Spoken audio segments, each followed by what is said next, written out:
综合报道。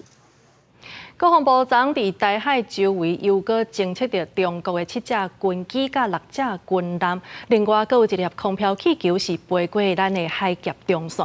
针对这个美国对台湾军事进度延后的问题，即马拄则结束访台的美国众议院台湾连线共同主席贝拉，伊是搁一摆来强调讲，这是因为俄乌战争甲以哈冲突，才有这个装备塌伫个路面，也若美方会确保3年甲台湾徛共阵。国防部公布，伫2月归港，总共侦测7台次的强机、6台次的强舰出现伫台海周边，还有一粒空飘气球飞过海峡中线，自台中的西南边68海里的所在，向东边飞到北部的天顶才无去。共军继续扰乱台湾，严过美国对台湾的军售依然是1日前，拄则结束访问台湾的行程，登去美国的众议院台湾连线共同主席贝拉，伫接受电视台访问的时阵。重新伫台湾的讲法，讲军备散散，确实因为俄乌战争加中东战争而塞车。怎么正伫咧赶工制作？美国国会加行政部门将会努力确保3年。美国加台湾是徛做伙。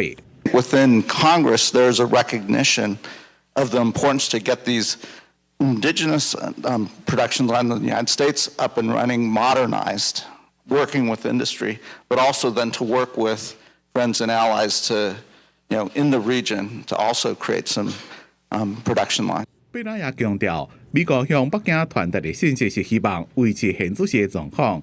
不过，中国方面动作真多。根据日本的独媒新闻报道，中国2013年单方面伫咧东海威胁防空识别区，唔但甲日本的 ADIZ 小塔，也佫甲钓鱼台也包括在内。伫咧最近也上台部署至少3台军舰甲外来航机赶走。